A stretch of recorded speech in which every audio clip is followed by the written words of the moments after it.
அமெரிக்காவில் இந்த ஆண்டு இறுதியில் அதிபர் தேர்தல் நடைபெறுகிறது.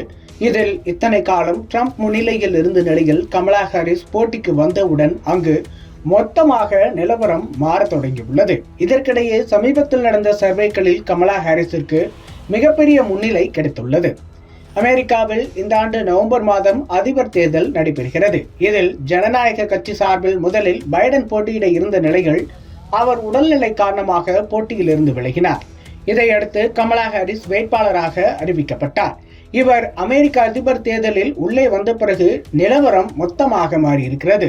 சமீபத்தில் வெளியான கருத்து கணிப்பும் அதை உறுதி செய்துள்ளது. அமெரிக்காவை பொறுத்தவரை ஸ்விங் ஸ்டேட்களில் யார் அதிகம் வாக்குகளை பெறுகிறார்கள் என்பதே ரொம்ப முக்கியம். அங்கே வின்னர் டேக் ஆல் முறை கடைபிடிக்கப்படுவதால் ஸ்விங் மாகாணங்களில் வெல்லும் நபரே ஆட்சியை பிடிக்க வாய்ப்பிருக்கிறது. அதன்படி முக்கிய ஸ்விங் மாகாணங்களாக இருக்கும் விஸ்கான்சின், பென்சில்வேனியா மற்றும் மெக்சிகன் ஆகிய மாகாணங்களில் ட்ரம்பை பின்னுக்கு தள்ளி கமலா ஹாரிஸ் முன்னிலை பெற்றுள்ளார். ஆகஸ்ட் 5ஆம் தேதி முதல் 9ஆம் தேதி வரையிலான காலகட்டத்தில் நடத்திய சர்வேயில் இந்த 3 மாகாணங்களில் கமலா ஹாரிஸிற்கு 50% ஆதரவும் ட்ரம்பிற்கு 46% ஆதரவும் இருக்கிறது. மினசோட்டா ஆளுநர் டிம் வால்ஸை தனது துணை அதிபர் வேட்பாளராக கமலா ஹாரிஸ் அறிவித்துள்ள நிலையில் அதற்கும் மக்கள் மத்தியில் நல்ல ஆதரவு இருப்பதையே இது காட்டுகிறது.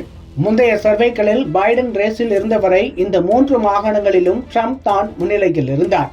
கமலா ஹாரிஸ் வேட்பாளராக அறிவிக்கப்பட்டவுடன் போட்டி கடுமையான நிலையில் இப்போது கமலா ஹாரிஸிற்கு முன்னிலை கிடைத்துள்ளது. அங்கே வரும் நவம்பர் 5ஆம் தேதி அதிபர் தேர்தல் நடைபெறும் நிலையில் அதுவரை இதே ட்ரெண்ட் தொடர்ந்தால் கமலா ஹாரிஸ் வெல்வது நிச்சயம் என்றே சொல்லப்படுகிறது. இந்த 3 மாகாணங்களில் பென்சில்வேனியாவில் அவருக்கான ஆதரவு அதிகமாகவே இருக்கிறது. அங்கே எந்த கட்சியையும் சாராதவர்கள் மத்தியில் ட்ரம்பை விட கமலா ஹாரிஸிற்கு 10% கூடுதல் ஆதரவு இருக்கிறது. அவர்கள் கமலா ஹாரிஸ் புத்திசாலியாகவும் சரியான தலைவராகவும் கருதுகிறார்கள். அதே நேரம் கமலா ஹாரிஸிற்கு ஒரு சிக்கல் இருப்பதையும் இந்த சர்வே காட்டுகிறது. அதாவது மீண்டும் அமெரிக்காவை சிறந்த நாடாக மாற்றுவேன் என்ற முழக்கத்துடன் தேர்தலை எதிர்கொள்ளும் ட்ரம்ப் தனது திட்டங்களை தெளிவாக கூறுகிறார். அதாவது அமெரிக்காவுக்கான தனது விஷனை மிக தெளிவாக குறிப்பிடுகிறார். ஆனால் மறுபுறம் கமலா ஹாரிஸ் தனது திட்டங்களை தெளிவாக கூறவில்லை என்றே சுமார் 50% பேர் கூறுகிறார்கள். எனவே அவர் அமெரிக்காவுக்கான தனது விஷனை தெளிவாக கூறினால் மட்டுமே மேலும் ஆதரவு அதிகரிக்கும் என்று எதிர்பார்க்கப்படுகிறது. அமெரிக்க அதிபர் தேர்தலில் விஸ்கான்சின், பென்சில்வேனியா மற்றும் மெக்சிகன் ஆகிய இந்த 3 ஸ்விங் மாகாணங்கள் ரொம்பவே முக்கியமானதாக பார்க்கப்படுகிறது.